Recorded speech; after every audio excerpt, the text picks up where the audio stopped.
नमस्कार साथियों, स्वागत है आपका क्लास 24 RS के YouTube चैनल पर। और जैसा कि हर शनिवार को अपने यहाँ पर मॉक टेस्ट का आयोजन किया जाता है, तो उसी क्रम में जो आपके ये मॉक टेस्ट हुआ है इंडियन हिस्ट्री से रिलेटेड, जो उसके अंदर आपसे सवाल पूछे गए उनको अपन डिस्कस कर लेते हैं। उम्मीद करता हूँ कि आपका टेस्ट अच्छा गया होगा और जो भी कमी रह गई हो यहाँ से अपन सीखने की कोशिश करेंगे। चलिए डिस्कशन शुरू करते हैं। तो आपसे जो सवाल पूछे गए थे इंडियन हिस्ट्री के सेगमेंट के अंदर, मॉडर्न इंडियन हिस्ट्री के जो कुछ सवाल पूछे गए थे उनको देख लेते हैं। पहला सवाल आपसे पूछा गया था कि निम्नलिखित में से कौन सा युग्म सुमेलित नहीं है। ठीक है, चलिए देख लेते हैं। ऑप्शन ए क्या दिया है आपको, ठगी का दमन। देखो, सुमेलित करने का मतलब क्या है कि ये यहाँ पर जो चीज लिखी हुई है क्या उसी का आंसर यहाँ पर है, और आपसे पूछा गया है सुमेलित नहीं है। तो हम देखते हैं। देखिए, ठगी का दमन किसने किया था? क्या विलियम बेंटिंक ने किया था? ऑप्शन बी, इल्बर्ट बिल विवाद का संबंध किससे है? वायसराय रिपन से। रिंग फेंस की नीति का संबंध किससे है? वॉरेन हेस्टिंग से। और चौथा ऑप्शन है वर्नाकुलर प्रेस एक्ट, क्या इसका संबंध कर्जन से है? तो आप देख सकते हैं एक अच्छा सवाल पूछा है यहाँ पर। इस क्वेश्चन का आंसर आपके देख लेते हैं क्या होगा। देखो, ठगी का दमन हमने देखा था कि किसके द्वारा किया गया, तो आपके ब्रिटिश भारत के पहले गवर्नर जनरल कौन थे? ब्रिटिश भारत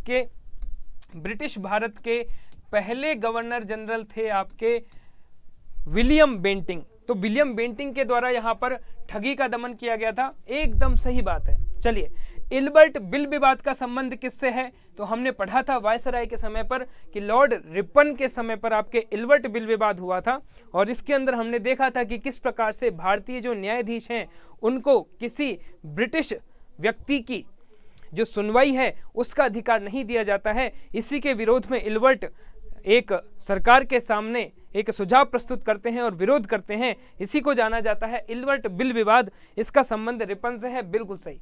अगला देखते हैं। हमने देखी थी रिंग फेंस पॉलिसी, और इसका संबंध किससे है? तो जी हाँ, बिल्कुल रिंग फेंस पॉलिसी, जिसे अपन ने देखा था घेरे की नीति के नाम से इसे जानते हैं, इसका संबंध है वॉरेन हेस्टिंग से। इस पॉलिसी की बात करें तो इसका संबंध था कि ब्रिटिशर्स ने इस तरह की एक पॉलिसी बनाई कि जिसके अंदर उन्होंने क्या किया कि जिस प्रकार से अवध को एक बफर जोन बना दिया, तो यहाँ पर इस तरह से घेरा बनाते थे कि जिससे यदि अंग्रेजों से कोई लड़ने आ रहा है तो उससे पहले उसके सामने एक दीवार होगी जिसे उसको तोड़ना पड़ेगा। इसका एग्जाम्पल था आपके सामने अवध, और रिंग फेंस की पॉलिसी इसे कहा जाता था वॉरेन हेस्टिंग। बिल्कुल सही है। चलिए अब देखते हैं कि क्या वर्नाकुलर प्रेस एक्ट का संबंध कर्जन से है। तो इस क्वेश्चन का आंसर क्या है? D is the answer, because vernacular press act का संबंध, आपके वर्नाकुलर प्रेस एक्ट का संबंध जो है वो कर्जन से नहीं है। यहाँ पर वर्नाकुलर प्रेस एक्ट का संबंध है आपके वायसराय लिटन से। किनसे है संबंध? वायसराय लिटन से इसका संबंध है। और थोड़ी चर्चा कर लेते हैं वर्नाकुलर प्रेस एक्ट के बारे में कि 1878 में वायसराय लिटन के द्वारा आपके वर्नाकुलर प्रेस एक्ट को लाया जाता है। ठीक है, इसके अंदर बात होती है कि आपके जो वर्नाकुलर लैंग्वेज है, वर्नाकुलर का मतलब हो गया स्थानीय भाषा। स्थानीय भाषा के अंदर जो आपके न्यूज़पेपर थे, इंडियन न्यूज़पेपर समाचार पत्र हैं, उनको यहाँ पर क्या कर दिया जाता है? बैन कर दिया जाता है लिटन के द्वारा। ठीक है, जिससे राष्ट्रवादी विचार, राष्ट्रवादी गतिविधियां ना बढ़ सकें। इसमें महत्वपूर्ण बात क्या थी कि क्या अंग्रेजी के अखबारों पर भी बैन लगा था? क्या इंग्लिश के अखबारों पर भी बैन लगता है? जी नहीं, इंग्लिश के अखबारों के ऊपर कोई बैन नहीं लगता है। वर्नाकुलर प्रेस एक्ट के अंदर स्थानीय भाषा के अपने जो समाचार पत्र थे उनको इसके अंदर बैन कर दिया जाता है। ठीक है, अच्छा, एक महत्वपूर्ण इंफॉर्मेशन और हम ध्यान रखेंगे इसके माध्यम से कि कौन कौन से अपने समाचार पत्र थे, कौन से अपने महत्वपूर्ण न्यूज़पेपर थे जिनके ऊपर ये प्रतिबंध लगाया गया। तो यहां से अपन देख सकते हैं। तो पहला महत्वपूर्ण समाचार पत्र था आपका सीमा प्रकाश। कौन सा है? पहला महत्वपूर्ण समाचार पत्र है आपका सीमा प्रकाश, जिसका संपादक कौन थे? ईश्वर चंद विद्यासागर। और ईश्वर चंद विद्यासागर का नाम आते ही ध्यान आना चाहिए कि विधवा पुनर्विवाह के समर्थक कौन थे? ईश्वर चंद विद्यासागर। इसके अलावा एक समाचार पत्र कौन सा था? भारत मिहिर, जिसको क्या किया गया था? वर्नाकुलर प्रेस एक्ट के द्वारा प्रतिबंधित कर दिया गया था। और भी बहुत है, इंपॉर्टेंट ये है। चलिए, तो इस क्वेश्चन का आंसर हो गया आपका डी। चलिए अगला सवाल देखते हैं, क्या पूछा गया था। अपने को बताना था, एक तरफ कुछ नीति हैं, कुछ पॉलिसीज हैं, और दूसरी तरफ आपके गवर्नर जनरल या फिर वायसराय का नाम लिखा हुआ है। अपने को बताना था इनको सुमेलित करके। चलिए एक एक करके देख लेते हैं। हमने देखा था, हमने सारी चीजें डिस्कशन की है अपने लेक्चर्स के अंदर कि हड़प नीति का सिद्धांत, हड़प नीति का संबंध किससे है। तो भाई बच्चा जानता है हड़प नीति का जो संबंध है वो किससे है, लॉर्ड डलहौजी से है।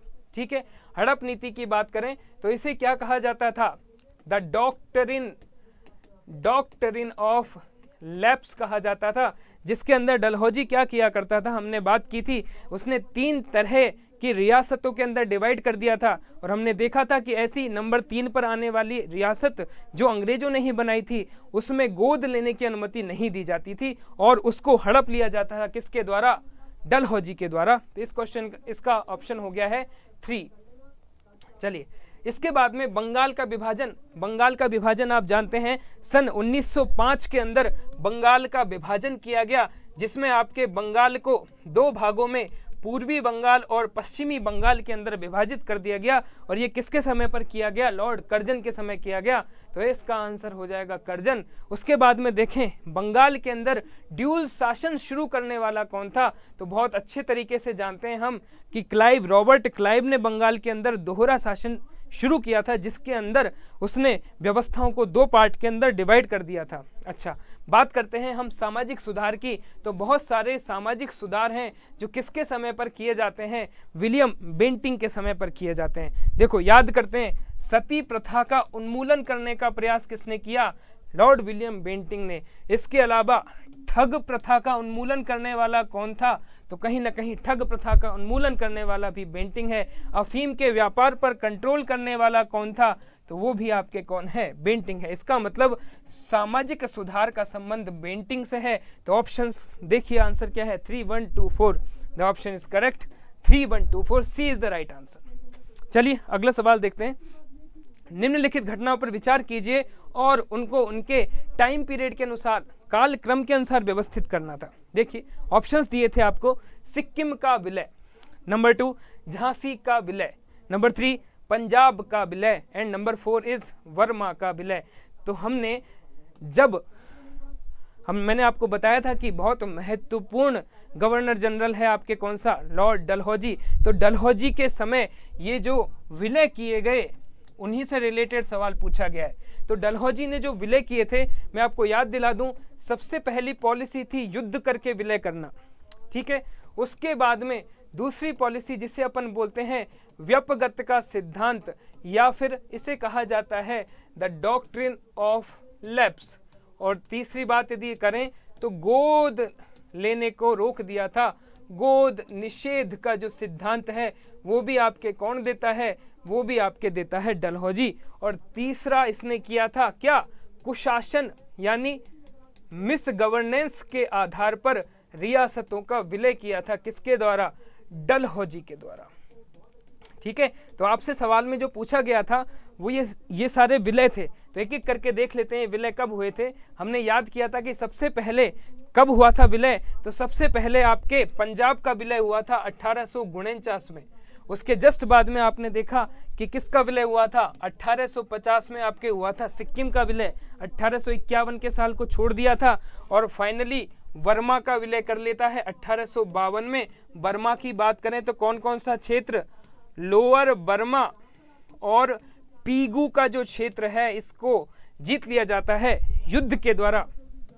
ठीक है, अब ऑप्शन में आपको एक और दिया है झांसी का विलय। तो झांसी का विलय अपन जानते हैं गोद निषेध की जो नीति है इसके आधार पर आपके झांसी का विलय कब किया गया, झांसी का विलय कर लिया गया आपके 1853 में। तो आपको इसको अरेंज करना था कालक्रम के अनुसार। तो देख लीजिए, सबसे पहले पंजाब का विलय ऑप्शन 3, उसके बाद में आपके सिक्किम का विलय ऑप्शन 1, उसके बाद में बर्मा का विलय 4 और फाइनली 2 झांसी का विलय। तो अपना आंसर हो जाएगा बी। ठीक है, चलिए तो फिर अगले सवाल की तरफ अपन आगे मूव करेंगे। चलिए देखिए, चौथा सवाल पूछा गया था आपसे, निम्नलिखित में से कौन ब्रिटिश शासन के दौरान भारत में रैयतवाड़ी बंदोबस्त को प्रारंभ करने से संबंधित कौन है? ऑप्शंस आपके सामने हैं, Lord Cornwallis, Alexander Read and Thomas Munro. ठीक है, तो इस क्वेश्चन को आप बहुत बढ़िया तरीके से सॉल्व कर सकते थे। हमने देखा था, हमने ब्रिटिशर्स की क्या देखी थी, लैंड रिवेन्यू पॉलिसी के बारे में देखा था। ठीक है, इसको कितने भागों में बांटा था? 3 भागों में बांटा गया था। पहला था आपका परमानेंट सेटलमेंट, दूसरा है आपका रैयतवाड़ी, और तीसरी व्यवस्था हमने पढ़ी थी जिसे कहा गया था महालवाड़ी व्यवस्था। तो यहाँ पर आप देख सकते हैं कि लॉर्ड कॉर्नवालिस का संबंध है, आपके लॉर्ड कॉर्नवालिस का संबंध किससे है? परमानेंट सेटलमेंट से था। और रैयतवाड़ी व्यवस्था की बात करें तो यहाँ पर आपको जो दिए गए हैं अलेक्जेंडर रीड और टॉमस मुनरो, दोनों का संबंध किससे है? रैयतवाड़ी व्यवस्था से। ठीक है, तो इसका आंसर हो जाएगा केवल 2 और 3। चलो थोड़ा सा रिवीजन कर लेते हैं कि परमानेंट सेटलमेंट के अंदर बात कही गई थी कि भैया अब से जो जमींदारों के द्वारा और ब्रिटिश कंपनी के द्वारा जो टैक्स लिया जाता है, तो ब्रिटिश कंपनी ने अपनी जो टैक्स की रेट्स थी उनको फिक्स कर दिया था, इसीलिए इसे परमानेंट सेटलमेंट कहा गया। लागू करने वाले थे आपके लॉर्ड कॉर्नवालिस। रैयतवाड़ी व्यवस्था की बात करें तो यहाँ पर रैयत का संबंध था किसान से, और यहाँ पर टैक्स डायरेक्ट किसके द्वारा लिया जाता था? किसान से डायरेक्ट टैक्स लिया जाता था। बात करें महालवाड़ी व्यवस्था की तो महाल का मतलब होता है गांव, और यहाँ पर टैक्स लिया जाता था आपके ग्राम सभा से। ठीक है, ये सब डिटेल से हम पढ़ चुके हैं। हमें यहाँ पर ध्यान रखना था कि अलेक्जेंडर रीड, आप ध्यान करेंगे तो अलेक्जेंडर रीड 1792 के अंदर आपके अलेक्जेंडर रीड ही वही व्यक्ति है जो सबसे पहले, कैप्टन रीड भी इसे कहते हैं, सबसे पहले आपके हमने पढ़ा था 12 महल के अंदर सबसे पहले क्या किया था? एक्सपेरिमेंट के तौर पर इसने रैयतवाड़ी व्यवस्था को प्रारंभ किया था। उसके बाद में, इसके बाद में आपके 1820 में, मैंने बताया था आपको 1820 में बॉम्बे और मद्रास, तो मद्रास के अंदर आपके मुनरो, और बॉम्बे के अंदर कौन? बॉम्बे के अंदर अपने थे एल्फिंस्टन। बॉम्बे के अंदर एल्फिंस्टन जो थे, इन्होंने क्या किया था? रैयतवाड़ी व्यवस्था को बॉम्बे और मद्रास प्रेसिडेंसीज में लागू कर दिया था, इसलिए इस क्वेश्चन का आंसर हो जाएगा केवल 2 और 3। चलिए आगे बढ़ते हैं। अगला सवाल पूछा गया था, विलय के सिद्धांत के तहत निम्नलिखित राज्यों के विलय पर विचार कीजिए और उन्हें कालक्रम के अनुसार व्यवस्थित कीजिए। मैंने बताया था आपको विलय का सिद्धांत, द डॉक्ट्रिन ऑफ लैप्स, किसके द्वारा? डलहौजी, और कब इनको एक एक करके मिला लिया गया था।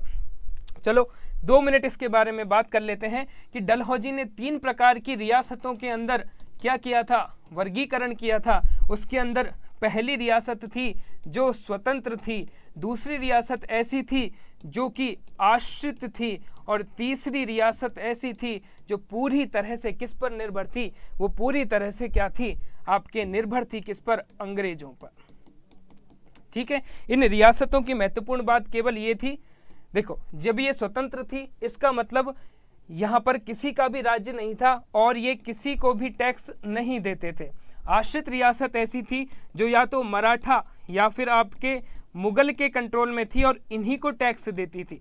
ठीक है, और तीसरी रियासत ऐसी थी जिसको बनाया किसने था? अंग्रेजों ने ही इनको बनाया था। फॉर एग्जाम्पल आपके मैसूर और टोंक जैसी रियासत है।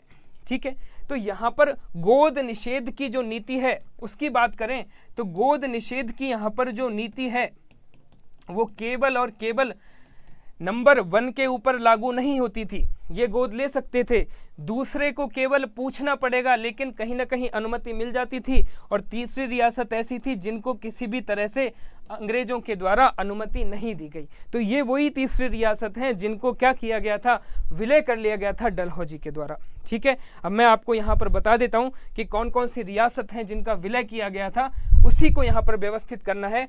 सबसे पहले किया गया आपके सतारा, सतारा को किया गया आपके 1848 में। इसके बाद हम देख सकते हैं किस किस को किया था भाई? जैतपुर, संभलपुर, जैतपुर और संभलपुर जैसी जो रियासतें थी इनको विलय कर लिया गया था 1849 में। क्लियर है? इसके बाद में हमने बात की थी किसका विलय होता है? आपके उदयपुर, उदयपुर राजस्थान का नहीं है, एमपी का है।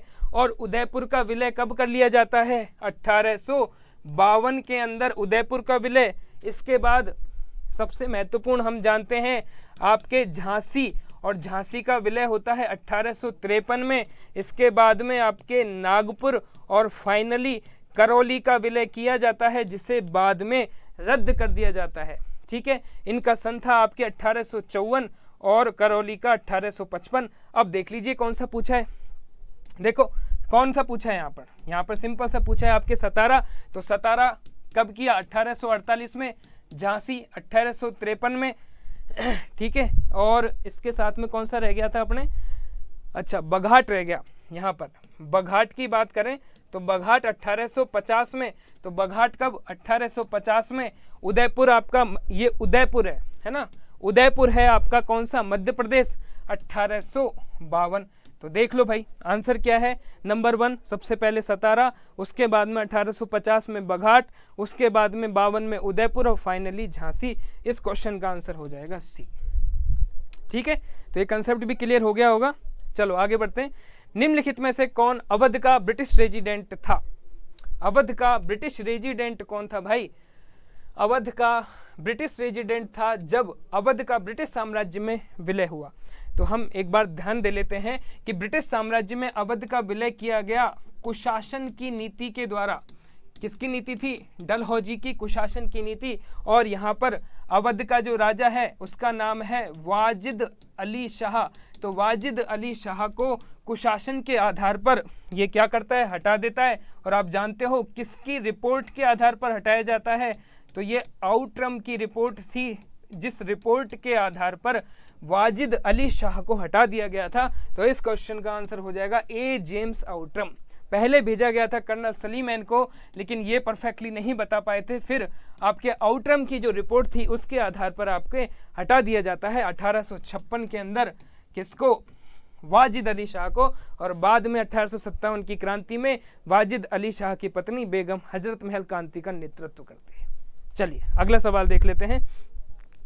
PWD department, public work department को 1845 से 55 के दौरान स्वरूप देने वाले कौन थे? तो ऑप्शंस आपके सामने हैं, Lord Dalhousie, Lord Cornwallis, Lord Auckland और लॉर्ड हेस्टिंग। तो बिल्कुल आंख बंद करके आप इसका आंसर दे सकते थे। इस क्वेश्चन का आंसर था आपके लॉर्ड डलहौजी। क्यों? देखो 2 मिनट के लिए एक बार और सुन लेते हैं। लॉर्ड डलहौजी को क्या कहा गया? आधुनिक भारत का निर्माता कहा गया भैया लॉर्ड डलहौजी को। क्यों कहा इसको आधुनिक, क्यों कहा इसको मॉडर्न? तो उसके लिए भी फैक्ट के ऊपर बात करें तो देखिए, सबसे पहले आप बहुत बढ़िया तरीके से यहाँ पर आप जानते हैं कि क्या क्या किया था डलहौजी ने। देखो भैया 1852 में आपके सबसे पहले भारत में तार सेवा यदि किसी ने शुरू करी थी तो वो किसने करी थी? आपके तार सेवा शुरू करने वाला है आपके डलहौजी।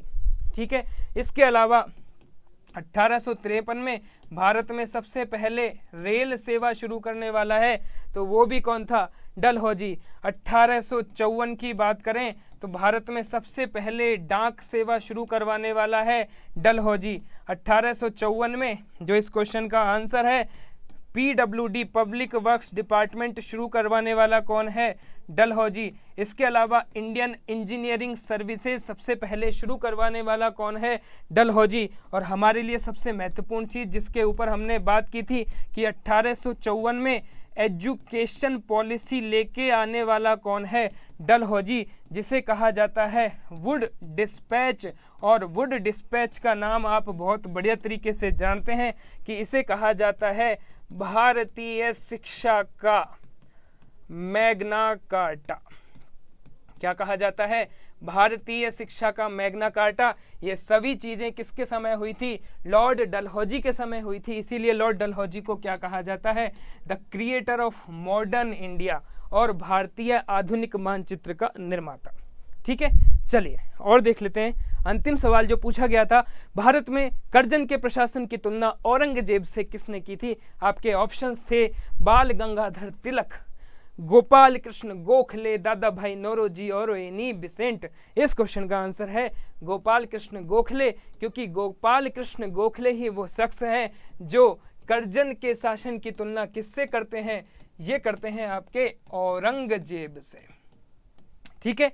और बाल गंगाधर तिलक क्या कहते हैं? बाल गंगाधर तिलक कैसे कहते हैं कि भारत की कैसी दुर्दशा थी, भारत की कैसी दुर्दशा थी कि एक साथ में भारत में क्या क्या चीजें आई। देखो, इन्होंने बोला कि भारत में अकाल, प्लेग और कर्जन, ये तीनों भारत में कब एक साथ आए, तो ये भारत की बहुत बड़ी दयनीय दशा और दुर्दशा थी कि इस समय पर ये सभी आए। तो ये किसने कहा था? ये कहा था आपके तिलक साहब ने, बाल गंगाधर तिलक जी ने ये सभी बातें कही थी। तो आपने ऑप्शन में इसका आंसर था गोपाल कृष्ण गोखले, जो कर्जन से तुलना करते हैं किसकी? औरंगजेब से तुलना की जाती है। तो इस क्वेश्चन का आंसर बिल्कुल सही है। ठीक है, तो चलिए हमने इन क्वेश्चंस को बढ़िया तरीके से यहाँ पर डिस्कशन कर लिया है। तो आई होप आपको ये डिस्कशन पसंद आया होगा। आप बिल्कुल से अपने आंसर्स यहाँ से करेक्ट कीजिए, कोई कमी रह गई है तो उसे सुधार कीजिए। और बिल्कुल चलिए मिलते हैं अगले डिस्कशन में। तो आप पढ़ाई करते रहिए और जुड़े रहिए हमारे साथ। बहुत बहुत धन्यवाद।